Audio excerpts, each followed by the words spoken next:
Hello tout le monde! J'espère que vous allez bien. Aujourd'hui, on se retrouve dans une nouvelle vidéo et on se retrouve pour le concept à la rencontre d'eux. Donc comme vous savez, c'est un concept que j'ai un peu laissé à l'abandon. Il n'y a eu qu'une seule vidéo, mais vous inquiétez pas, je reviens avec. Donc aujourd'hui, on se retrouve avec Govinda qui va répondre à certaines questions et puis c'est parti. Ouais. T'es prêt? Ouais.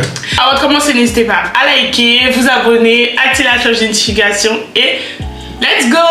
Ding, ding, ding, ding.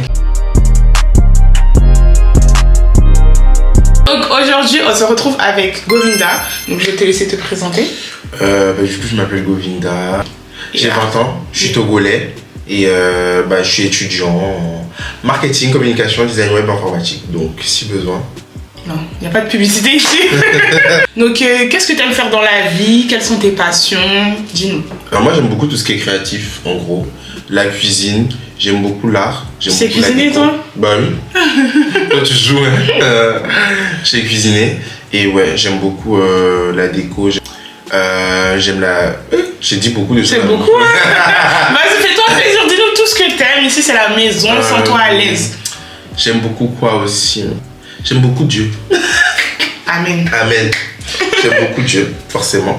Et quoi? J'aime beaucoup passer du temps avec ma famille, mes amis. Parce que la majorité du temps, quand je fais rien, quand je suis pas chez moi, quand je dors pas, je suis avec du coup mes amis et voilà, on est ensemble. Ok. Et plus tard, t'aimerais faire quel métier? C'est pas encore figé en tant que tel dans le marbre, je dirais. Mais j'ai envie de créer ma propre boîte déjà. Axé création de contenu, c'est-à-dire de la communication. Marketing communication, mais en même temps d'influence. Voilà, mais en même temps faire donc tu seras mon futur manager ou quoi? Ouais. Mais en même temps aussi pouvoir être informaticien, parce que c'est quelque chose que je laisse pas sur le côté, vu que bon, salut papa, vu que salut papa. Mon père t'entends. vu que mon père veut que je sois quand même informaticien et que j'ai quand même des notions, je veux quand même intégrer ça aussi à ma propre boîte, donc voilà. Donc parce que la majorité des gens, on nous dit souvent à l'école que c'est à nous de créer les métiers du futur. Donc je vais créer mon entreprise et créer le métier que j'ai envie de faire. Donc je le souhaite. Merci. Donc comme Govinda vous a dit, il est étudiant du coup d'origine togolaise, c'est-à-dire étudiant étranger qui a immigré en France. Pourquoi avoir choisi la France? Déjà de base, toi tu connais l'histoire, de base je devais pas être en France, je devais être au Morocco. Voilà, je devais être au Maroc parce que mes parents, question de confiance et question de proximité aussi. Mais après mon père a vu que la France c'est beaucoup plus d'opportunités et derrière j'ai de la famille en France et les gens ont convaincu. Voilà, et donc me voilà ici et je suis content. Si tu avais pu choisir un autre pays, ce serait lequel et pourquoi? Ça aurait été Londres. Parce que du coup, je suis bilingue. Je me parle un bilingual, so. Ok, sorry, excuse me. Mais donc, en gros, je veux pas laisser ce côté du fait que je sois bilingue, le côté anglais, en fait, de côté. Pour pas perdre... Voilà, pour pas perdre la langue. Et aussi, un diplôme anglais, c'est quand même très valorisé maintenant. Et on sait que dans beaucoup de domaines, tu as besoin de l'anglais pour avancer. Et par exemple, en informatique, les codes, c'est écrit en anglais. Le code, c'est écrit en anglais. Donc, ça aurait été vraiment une plus-value pour moi. Okay. C'est vrai que c'est dur, comme par exemple pour moi l'exemple où j'ai été au Ghana, c'est une crainte que j'avais d'aller au Ghana pour ensuite, genre si par exemple je suis amenée à revenir, parce que c'est sûr que je vais être amenée à aller dans un autre pays francophone ou quoi, je pense pas que je vais finir ma vie au Ghana, tu vois. Genre j'ai peur de perdre la main avec l'anglais et tout. C'est pour ça qu'à un moment on parlait que anglais tous les deux. Ouais, c'est ça. Donc voilà, c'est vrai que c'est compliqué. Voilà. Surtout quand c'est pas ta langue que tu parles tous les jours. C'est pas tout mon entourage qui maîtrise bien l'anglais, vous voyez. Donc voilà, c'est vrai que c'est compliqué. Ouais, c'est vrai. Donc ça aurait été Londres. Ouais. Et si ça aurait pas été Londres? Si ça aurait pas été Londres... Dubaï? Toi, ton affaire de Dubaï. Depuis, tu veux pas laisser dans Dubaï. Mais je pense les États-Unis, encore toujours le côté anglais. Parce que moi, j'ai toujours aimé tout ce qui est anglais. Vous voyez, je le dis toujours, ceux qui me connaissent, je le dis toujours, la France, c'est pas une finalité pour moi de vie. C'est-à-dire, je me vois pas finir ma vie en France. Okay. Très clairement. Je le dis aussi, j'ai dit à mes parents, je me vois pas forcément aussi finir ma vie au Togo. Parce que je me dis, c'est vrai, je vais rentrer, je vais implanter un truc là-bas. pour du coup qu'il y ait des gens qui puissent avoir de l'emploi et qu'aussi je puisse permettre le développement de mon pays, yes. Mais par la même occasion, je me vois pas finir ma vie au Togo, je sais pas. Chacun fait comme il veut, on juge pas. Ton pays ne te manque pas trop? Le Togo, ça te manque pas trop des fois? Non, je dis toujours, le pays me manque pas, c'est les gens qui vivent là-bas qui me manquent, c'est-à-dire mes parents, ma famille. Donc voilà. Ok. T'as déjà répondu, la première question était qu'est-ce qui te manque le plus, donc logiquement ce sont tes parents, Ouais, c'est ta mes parents, famille, ma tes famille. amis. Ok. Mes amis, non. Mes amis sont ici, donc Pas tous tes amis sont ici. j'ai pas d'amis au Togo, je te mens pas. Quand je suis rentré la Il y a, dernière tout le monde est à Oui, voyage. quand je suis rentré la dernière fois, bah je suis... Ah mais t'as vu que moi. Ouais, j'ai vu personne. Enfin, du moins, même si j'ai des amis, vous venez pas me voir. Vous voulez que je vienne vous chercher. Pardon, venez me voir aussi. Ok. Du coup, le fait que tu sois éloigné de ta famille, comment tu gères la distance avec ta famille?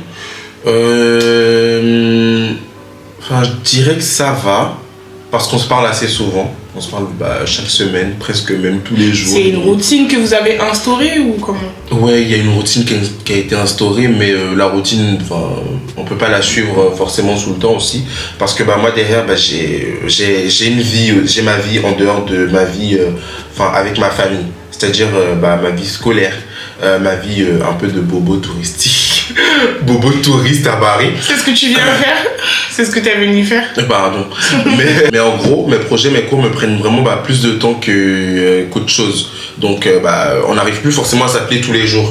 On s'appelle Au début, c'était comme ça. au Et début, puis à la c'était comme fin, ça. vous avez été rattrapé par la réalité. Ouais, c'est ça. C'est sûr que tu peux pas appeler ta famille tous les jours, tous les jours, tous les C'est jours. chaud. Hein. Si vous arrivez, vraiment, force à vous. Hein. Donc, si vous pouvez le faire, faites-le. Parce que c'est vrai que c'est aussi compliqué pour la famille. C'est aussi dur à vivre de se séparer de ton enfant avec qui tu as vécu tout le temps. Tu l'envoies à l'étranger pour les études.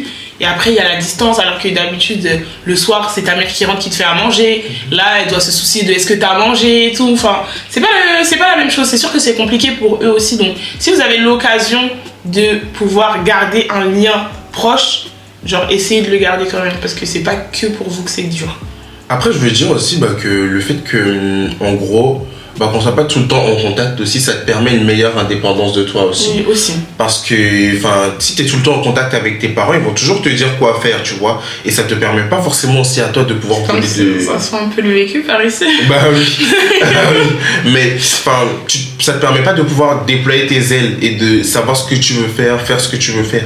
Alors que quand tu te retrouves dans une situation et que tu es tout seul, il y a personne, no one is at the back to back you up. Tu vas trouver une solution toi-même en fait pour y arriver. Quelles difficultés t'as rencontrées en tant qu'étudiant étranger? Tu dis étranger là, tu reviens dessus. Hein. Mais c'est le but de la vidéo. Mais ok. La difficulté, je pense que tout le monde va souligner, c'est vraiment plus le côté dossier, papier. Ok. C'est très chiant. C'est pas chiant pour tout le monde, je m'explique. La demande de titre de séjour est facile et tu peux vite obtenir ton titre de séjour si tu es dans une zone où il n'y a pas beaucoup de monde. Par exemple, si tu es en province, tout ça, non. Mais quand tu es à Paris ou en Île-de-France, excusez-moi, c'est beaucoup plus difficile parce que il y a tout le monde là-bas. Il y a tout le monde là-bas parce que Paris, c'est un peu comme l'épicentre du boulot. C'est un peu comme... c'est la capitale du travail en France. Donc, tout le monde peut bosser là-bas. Certains quittent la province pour venir travailler à Paris aussi. Donc, voilà. Donc, quand tu es à Paris, là, faut que tu te prennes vraiment tôt pour ton titre de séjour. Moi, c'est vraiment le truc qui... Écoutez les conseils, hein. Faut que tu te prennes tôt. Mais après, moi, c'est un truc qui m'a beaucoup...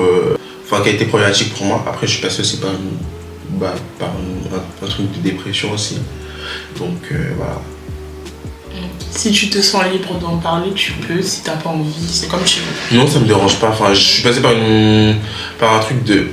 une phase de dépression parce que derrière, ma famille me manquait. Il y avait la pression de mes parents. Un en particulier. La pression de mes parents par rapport aux cours. Pour ceux qui me connaissent, il faut savoir qu'elle me connaît. Avant, je n'étais pas trop à fond à l'école. J'ai vraiment réussi toutes mes classes sans redoubler. Merci Seigneur. Mais c'était quelque chose. C'était quelque chose. Hein. En seconde, surtout, je me suis laissé aller. Mais en gros, comment je vais dire, j'étais pas vraiment à fond dans les cours. Après, en première terminale, j'ai compris vraiment l'importance des cours, je dirais. Enfin, c'est là que j'ai compris, je dirais que j'ai mûri par rapport à ça, et où j'ai compris l'importance, enfin, d'aller à l'école, tu vois. Se concentrer sur l'école. Voilà. Et donc, après, bah, quand je suis arrivé ici, bah, je me donnais toujours à fond. Enfin, vous pouvez demander à moi. Souvent. Ne me demandez pas.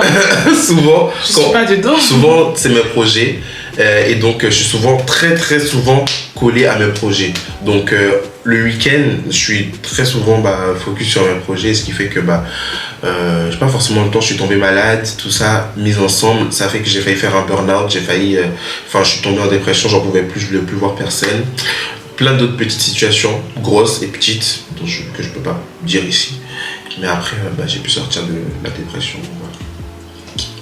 C'est un peu le topo. On ne va pas rentrer dans les détails, voilà. Un peu de vie privée quand même. Voilà. Est-ce que... Eddie, oui, tu peux pas. Attends, viens, Alors, une question assez importante. Est-ce que tu trouves que les étudiants étrangers sont assez accompagnés? Je trouve que non. Toujours je vais dire, je m'explique.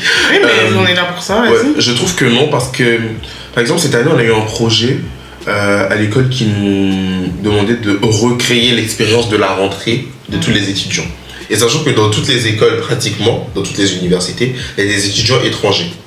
Donc, en fait, il y a toujours ce truc de permettre à l'étudiant étranger de pouvoir être intégré. De pouvoir être intégré à la société, de pouvoir être intégré dans l'école. Parce que quand tu es nouveau à l'école, c'est pas facile de te faire des amis. Moi, perso, c'était pas compliqué. J'ai pas été dépaysé quand je suis arrivé en France. Je suis quand même assez sociable, je trouve. Et donc derrière, c'était pas compliqué. Un peu trop parfois d'ailleurs. Pardon. Mais j'aime tout le monde. Et parfois c'est pas bien.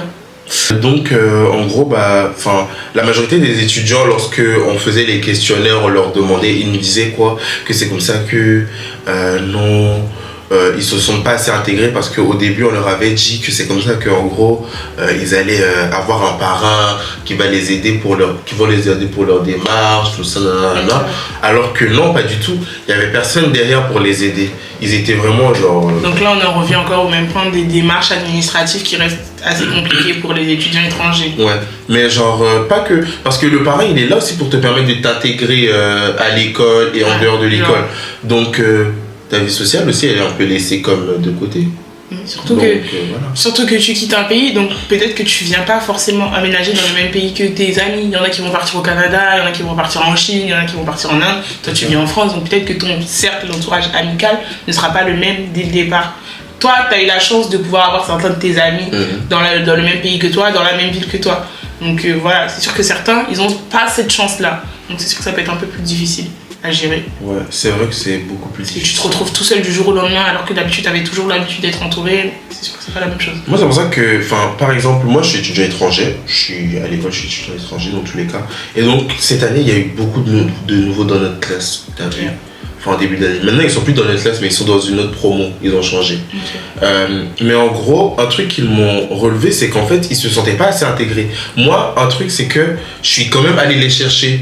Je suis allé les chercher pour parler avec eux, pour essayer Parce que tu sais ce que ça a fait. Voilà, je sais ce que ça fait, donc j'essaie de les mettre dans le bain. Moi, j'essaie toujours je me mets toujours à la place de l'autre, parce que ce que je veux pas qu'on me fasse, je veux pas qu'on le fasse à l'autre. Je veux pas qu'on te le fasse. Donc inversement. Donc derrière, je suis allé les chercher, essayer de les intégrer un peu, bien que, voilà, la France c'est pas mon pays, mais j'ai fait de mon mieux. Comme tu pouvais. Donc voilà. C'est cool. C'est cool parce que tout le monde prend pas cette initiative-là. Ouais. Petite question un peu, quelle est la chose que tu n'aimes pas du tout ici en France? Genre, il y a un truc qui te... Bon, oui, le transport en commun, mais bon, au final, tu t'y fais, je trouve. Quand c'est quotidien, mais... Non, je peux pas. Je m'y fais toujours pas. Moi, quelque chose qui m'énerve, c'est qu'il y a trop de dossiers à faire. Loin du truc de titre de séjour, encore. Mais pour faire un seul truc, il y a trop de papiers, frère. Non, ça y est. On sent les désespoirs là, genre les fatigués. Tu dois faire trop de papiers. Il y a trop de papiers à faire pour pouvoir avoir temps, Non, c'est quoi tout ça là? Nous, il n'y avait pas tout ça, hein. Même pour avoir le permis, c'était facile. Mais voilà. Ah oui, t'as le permis toi? Ouais, j'ai le permifié. Bientôt la voiture. Je me sens pas concernée pour l'instant. Même le froid, c'est gérable. Le froid? Ouais. Moi, j'aime bien l'hiver. Ok. Tu sais, l'hiver fait très rigoureux. caille dans une façon. Il caille dans une façon. Raconte-nous une anecdote sur ton expérience ici. Une anecdote, un truc qui t'est arrivé et tout. Jusqu'à aujourd'hui, tu y repenses. C'est très récent, hein. Vraiment. Non. Une anecdote comment? Oui, n'importe quelle anecdote que tu... Je sais pas, une anecdote sur les transports, une anecdote, t'es allé dans un service, il s'est passé ça, un truc qui t'est arrivé ici et que tu vas jamais oublier. Je vais raconter 2 trucs, je me permets. Une anecdote par rapport au transport. On a dit une, toi tu racontes 2? Désolé. Non, je rigole. Mais tu accours à 9h. Tu te lèves à l'heure où tu te réveilles d'habitude. Tu vas prendre les transports. Excusez-moi, hein, les gens qui font malaise voyageant dans les transports là. Pardon, s'il vous plaît. Quand on est pressé comme ça, ne faites pas ça. Ça sent le vécu parisien. Et puis excusez-moi, hein, mais les gens qui sont un peu qui ont un peu des problèmes dans leur tête aussi, qui viennent pour se battre dans les transports aussi. Non, s'il vous plaît, arrêtez quand même. Alors que nous, on est là, on se réveille pour aller au taf. Vous... Je sais pas. Arrêtez de fatiguer le monde. Arrêtez de fatiguer le monde. Parce que nous, on se réveille tôt pour aller en cours, pour aller au taf. Et vous, c'est le matin comme ça, vous voulez venir mettre tout ça sur les gens. Bon, encore les gens qui font des malaises voyageurs, c'est pas leur faute, tu vois. Mais il y a des gens... Mais ça tourne quand même. Mais c'est chiant. Mais il y a des gens derrière qui... Comment je vais dire? Ils savent qu'ils sont pas bien, mais ils veulent quand même y aller, tu vois. Après, il y en a, c'est peut-être pas par choix, mais bon, c'est vrai que c'est un peu chiant la situation. Excusez-moi, là c'est important, je sais pas ce qui se passe. Allô? Sérieux? Attends, je te rappelle dans 2 secondes, on finit la vidéo. Attends, je te rappelle. Donc là, je te laisse un petit mot pour la fin. Si t'as des conseils, si t'as un truc à dire, peu importe, c'est ton mot de la fin, c'est ton moment, vas-y. Okay. Moi, ce que je dirais, c'est vraiment... le fait d'être en France, d'arriver en France et que t'aies pas de parents, que tu sois tout seul, ça te permet de te remettre sur toi-même, de te recentrer sur toi-même et de réfléchir beaucoup plus à ce que tu dois faire, à comment gérer la situation en gros. Et moi, un mot que je pourrais dire, c'est que ne pas stresser. Ne stressez pas. Vraiment, ne stressez pas. La France, c'est un pays de stress, hein, mais ne stressez pas. Moi, je suis quelqu'un qui stresse vite face à certaines situations. Et c'est quelque chose que j'essaie de changer. Mais le fait que tu stresses, ça va peut-être faire ralentir ce que tu dois faire en fait. Le stress, c'est comme ça qu'il est. Hein. Moi, j'aime travailler sous stress. C'est-à-dire, j'aime travailler sous une courte deadline. Mais j'ai remarqué que c'est pas forcément une bonne chose. Parce qu'il y a la situation qui est bâclée. Et donc, j'arrive pas forcément à avoir le bon résultat à la fin, tu vois. Moi, tout ce que je peux dire, c'est... ne stressez pas trop. Vraiment, soyez calme. Soyez des mecs et des meufs chill. Vous savez, des mecs et des meufs chill, voilà. Et prenez du temps pour vous, prenez du temps pour votre famille et tout. Si vous avez l'occasion, voyagez, découvrez l'environnement. Essayez de plus vous attribuer le pays, de plus vous attribuer l'environnement, la société et tout. Ne soyez pas bloqués. Il y a des gens qui sont bloqués avec cette mentalité aussi de « Ah, je vais passer ici, il y a du racisme. Je vais passer ici, il y a du racisme. » Non, en fait. Et quand tu viens dans un pays, pour pouvoir t'intégrer, tu es un peu obligé de l'aimer. Et cet amour-là va te permettre aussi de plus te sentir comme ceux qui y vivent, en fait. Donc, selon moi, c'est juste ça. Donc, voilà, prenez soin de vous. Du coup, c'est la fin de cette vidéo. J'espère que la deuxième vidéo de ce concept vous aura plu. J'espère qu'on aura l'occasion de pouvoir en faire plein d'autres au cours de cette année. Je me le souhaite. Avec un studio, plein de trucs, j'espère. Amen. On va mettre dans le studio. Amen. Amen. Du coup, voilà. On se dit à la prochaine pour une nouvelle vidéo. Bisous. Bye.